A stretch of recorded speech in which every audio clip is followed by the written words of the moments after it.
Shalom Aleichem, my sweetest friends. So today we're going to be doing series number two in the series of Hilchos Channukah, all about the laws of Chanukah. And so we talked a little bit about the long seif that is in the Kitzur Shulchan Aruch, the abbreviated code of Jewish law by Rabbi Shlomo Ganzfried. And today we're going to be trying to attempt to do three seifim, 3 paragraphs that are a little bit shorter. There is, I talked about yesterday, a sefer, a book, talking about answering the question on why Chanukah lasts 8 days. So in the Shulchan Aruch, the larger version of the Shulchan Aruch known as the Beis Yosef, in Orach Chaim 670, he asks, why do we celebrate Chanukah for 8 days? So basically, you have enough oil for 1 day, so then why don't we just celebrate Hanukkah for 7 days? Wasn't the miracle for 7 days? So there is a sefer, there's a book written in 1962 by Rabbi Yerachmiel Zelser, and it's called Ner Lameya, and Light of 100. And it basically gives 100 different answers to this question. So I thought it'd be kind of cute, maybe just to go through some of the answers every day that we're going to go ahead and be recording the session. So without further ado, let's go on to Kitzur Shulchan Aruch, and we're going to be on Kuf Lamed Tes. So we're on the Siman, the chapter 139, and today we're going to be going over Sifim Beis Gimel and Dalet, paragraphs 2, 3, and 4, with Hashem's help. And so we start off, Ein Misanin B'mei Chanukah. So fasting is permitted, is not permitted on Chanukah. However, on the day before Chanukah and on the day after Chanukah, utarin behesped uvasanis. So one is allowed to give a hesped, a eulogy, and fasting as well. Oftentimes these things go together. And it's very interesting to note the earliest mention of Chanukah is actually in a very, very old ancient work on all the days.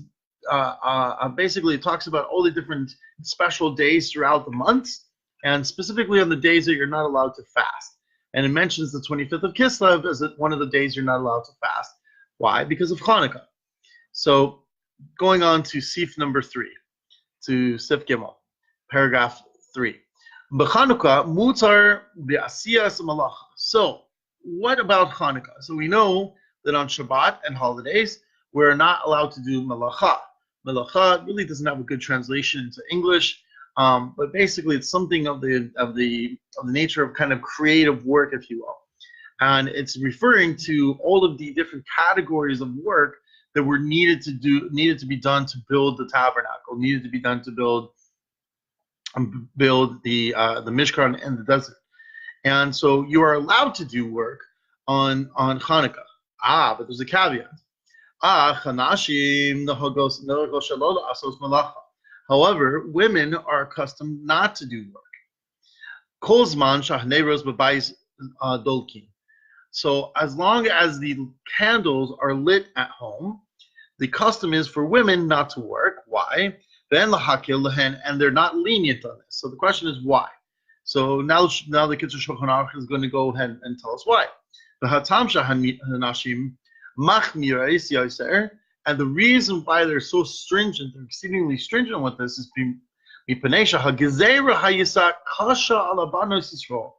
so if you remember from yesterday, the Kitzur Shulchan Aruch in his first sif, in his first paragraph, talks about how there was a lot of gezeros, there were a lot of different decrees that were put on by the Greeks at that time. And one of the decrees was called prima nocta.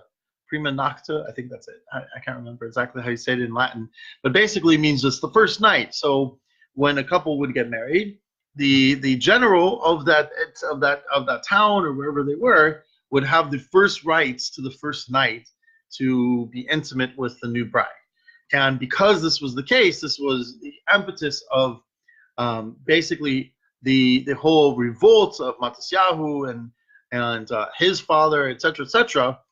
And because this is the case, then women are very strict to not do work, not do malacha We'll talk about what that means in just a moment. While the candles are lit, and it says Shigazru, Shigazru Basula Haniseis. And why? Because it was this cruelty of the evil decree was mainly directed at the Jewish women. For the Greeks decreed that a virgin girl, Tiba'el lehegmon tchila, that a virgin girl before her wedding must first cohabitate, however you say the word, be intimate with the general. And also the miracle, the very miracle of Chanukah was done by the means of a woman. So it says the daughter of Yochanan the high priest was a very beautiful woman. And so the ruthless king wanted her to lie with him. And so what happened from there? And so she said, "Okay, fine, I'll fulfill your request." And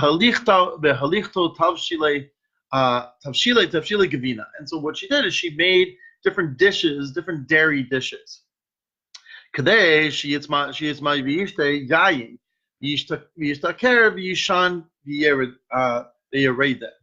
And so why did she do this? She wanted to make dairy dishes because it makes a person very thirsty. And so what would happen is that so he would get thirsty and he would drink wine, and then he would become intoxicated and fall asleep. And pardon me if you're a little bit squeamish. And so then what she did is she cut off his head, and she brought it to Jerusalem. At this time, Jerusalem was an occupied city by the Greeks.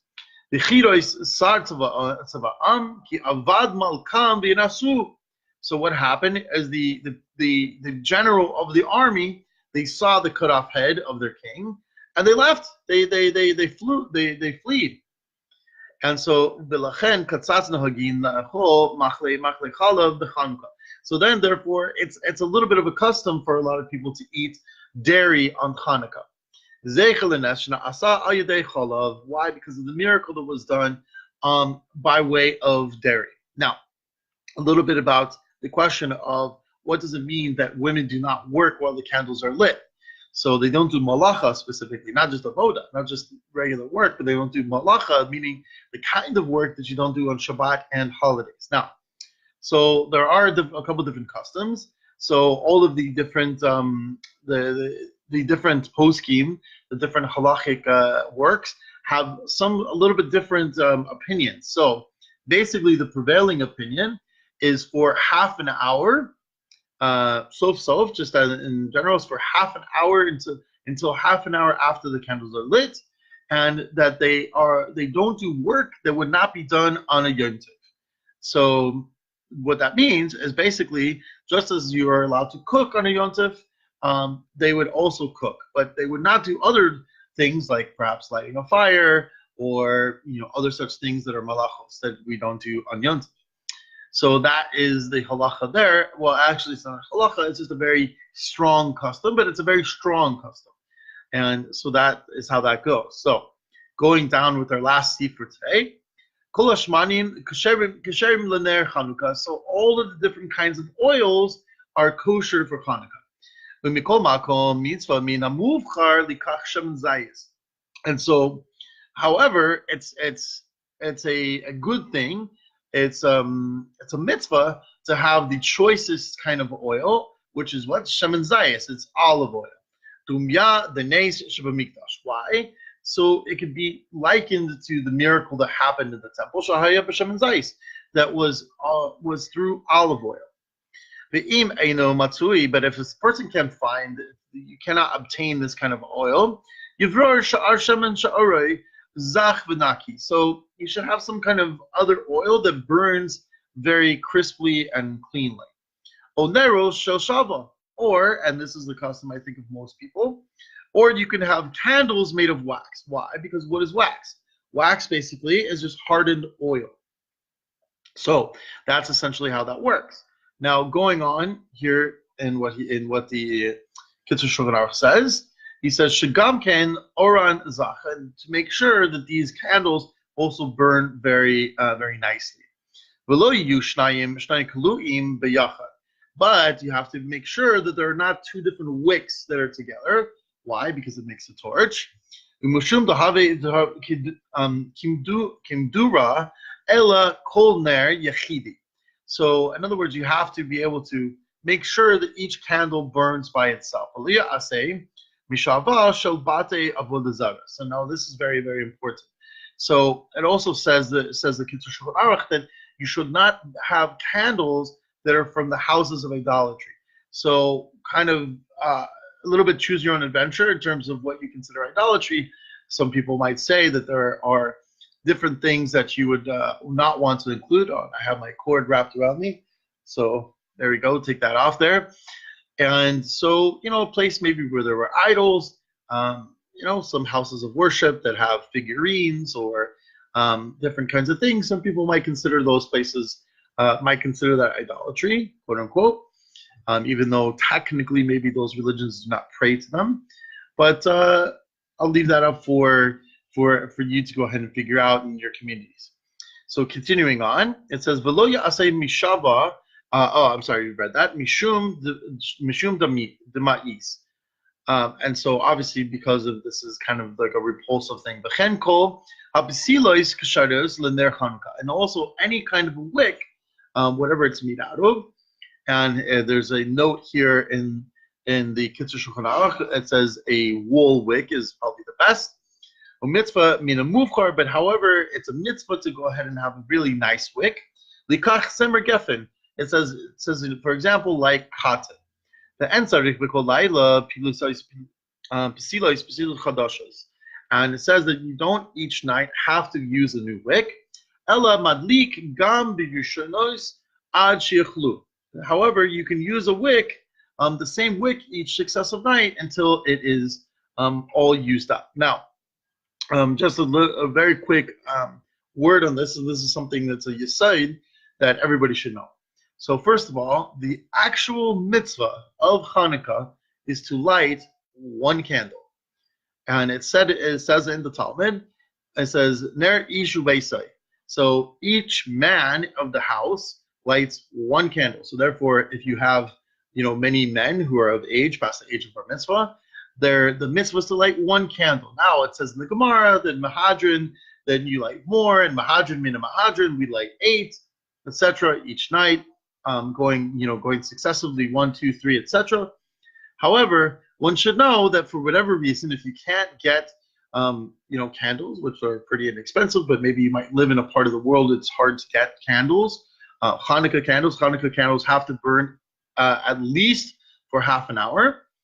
And so if you can't get candles like this, or maybe you don't have a menorah, it's hard for you to get a menorah, which nowadays the internet is very easy to get anything you want, but for whatever reason, if you're in a place where you find yourself without either candles that will burn long enough, or if you find yourself in a place without a menorah, then you can light one candle, at least that burns half an hour, and you're fine. You say all the brachos and everything like that, all the blessings, and you're fine. So now, going to kind of a fun part of today, we said that there is a question that the Rabbi Joseph Caro, the author of the Shulchan Aruch, the Code of Jewish Law, asks in his more expansive work, the Beis Yosef, and he asks the question. He says, if the oil lasted for 1 day, then what? Chanukah should be 7 days. It shouldn't be 8 days, right? So there's a sefer that's written called Ner L'Mea that has over 100 answers to this question, and I thought it would be kind of cute to go through some of them each day. So the first answer, they divided the oil into 8 parts and used 1/8 each night. So they had enough oil for 1 day, but they only used 1/8 each night. So that's answer number 1. Why we celebrate for 8 days. Answer number 2, after they filled the menorah each night, the bottle of oil was miraculously refilled. Number 3, on each morning they found the menorah refilled with oil. Number 4, not all the oil burned the first day, so a little would remain on the second, because a blessing miracle can only impact an existent item. So that's written by the Taz. And number 5, one day of Chanukah celebrates the military victory, and the successive 7 nights celebrate the miracle that lasting for 7 nights, and that's by the Pri Chadash. So thank you everybody for joining, and everybody should have a great day in every way. And until next time, where we continue with the seifim, the paragraphs of the Kitzur Shulchan Aruch, I want to say a blessing for all of you guys, and have a freilichen Chanukah, happy Chanukah. Until then, God bless.